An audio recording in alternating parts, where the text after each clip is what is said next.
greater that is associated with cloud formation. And so we know now that these are not clouds in any conventional sense. They are indeed a unique and artificial creation that now crosses new thresholds in the atmospheric and geophysical sciences. There is one way that such a transformation can be made, and that is with the introduction of vast quantities of an extremely small, water-loving metallic salt at flight altitude. This transformation cannot be achieved with water vapor alone, and the emissions under examination are indeed not water vapor. They are solid, and they are well entrenched into your air supply. These important conclusions are at the very heart of the aerosol operations that are being disclosed here. These changes in the very atmosphere that we breathe have a fundamental impact upon the life of this planet, and these aerosol operations have many potential applications that reduce the sanctity of that life. These operations are being conducted.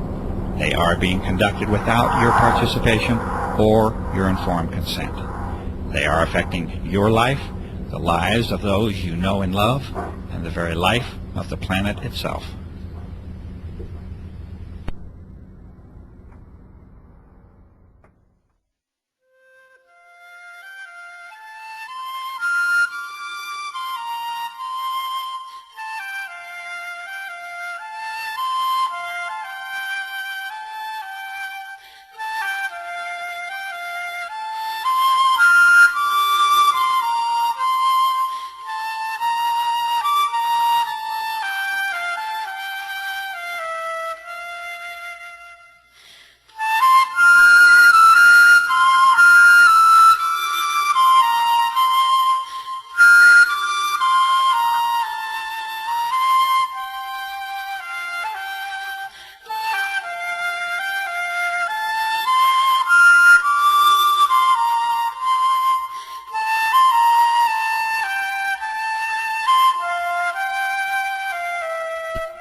Try to remember the color blue, for once it was yours to see.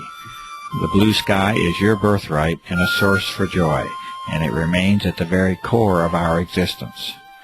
There are factual reasons for the blue color of the sky, which can certainly be traced to the cleanliness and clarity of the air that you breathe. But please do not lose the wonder of the sky itself, the magic and emotions that you have once shared with the earth in all of its glory. These are more than facts, reasons, and observations. They are the experiences and memories of life itself.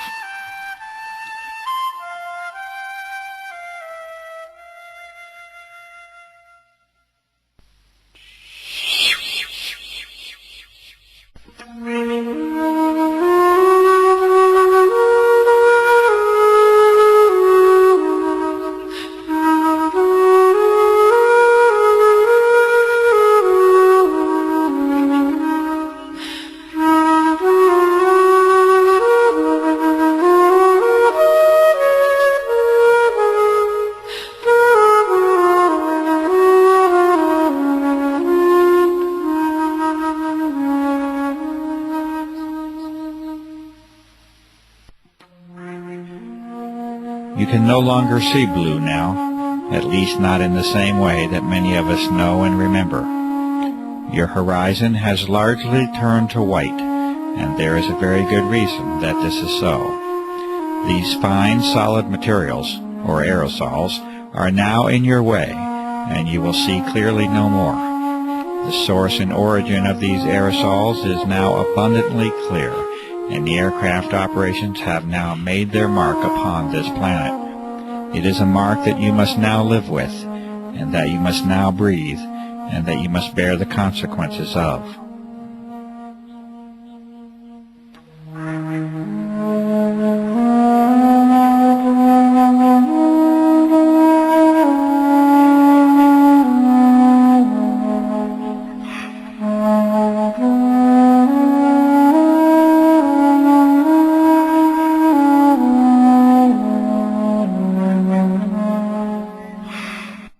That is, unless we all become aware of the level of damage that has already been done, and unless we act together to reclaim our planet and its atmosphere. These images were taken in what was once one of the cleanest locations on the earth, and that is the high desert of the Southwest. You may now see for yourself the daily reality of your existence, and it is a sad change that we have allowed to occur.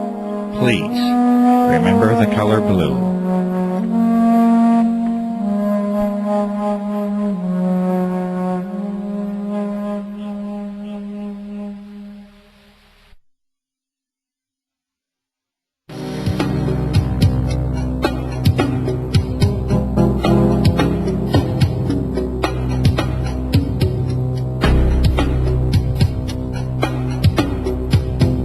In the early part of 1999, a website under the name of www.carnicum.com was created to call attention to the unusual events and effects surrounding aircraft activity over the southwestern desert skies of the United States.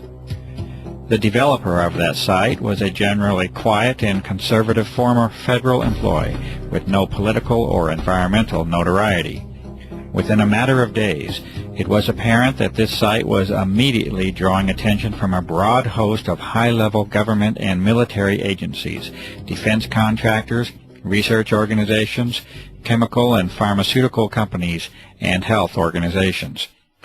This interest was documented on this same site for a period of several months, by which time an obvious pattern of monitoring the developing research was apparent. Over the next few years, a glaring disparity had evolved. On one hand, a high level of monitoring of documentation, sampling methods, research, analysis, and disclosure efforts was now documented. On the other, a campaign of continuous dismissal of the significance of the issue and a refusal to investigate was conducted by those very same visitors. You are now seeing a small sample of these frequent visitors and monitoring agencies and companies, such as the Pentagon, multiple Air Force bases, the United States Senate, aircraft manufacturers, pharmaceutical and drug companies, national security, intelligence and emergency agencies, weapon and defense system contractors, research organizations, and the media. The United States Air Force is now on public record as declaring that the entire subject of this documentary is a hoax. This assertion was first made by Lieutenant Colonel Michael K. Gibson in August of 2000, when he stated that, quote, "The chemtrail hoax has been investigated and refuted by many established and accredited universities, scientific organizations, and major media publications," end quote. This assertion was later escalated when Colonel Walter M. Washabaugh in 2001 repeated verbatim the previous declaration. Colonel Washabaugh also did not opt to provide the detailed list of the refuting parties. Charles H. Taylor, North Carolina, from the House of Representatives, has stated in March of 2000, in a response to constituent concern, that he has been, quote, "informed by the Air Force that these chemtrails are nothing more than ordinary contrails," unquote. He also states that they pose no environmental hazard or risk to human health, and that we can be assured that he will continue to monitor this issue. Harold Halsness, from the Office of Secretary of Defense, and in response to a direct inquiry to former President of the United States, William Jefferson Clinton, in January of 2000, states that he is familiar with some of the reports on this issue, but that he finds them unsubstantiated by the facts. In addition, assurances offered that there is certainly no cause for alarm. In the first of many responses from the United States Environmental Protection Agency, under the directive of Carol M. Browner, Administrator, it is acknowledged in December of 1999 that citizen concern is focused on whether or not aircraft may be involved in operations that release chemical or biological substances.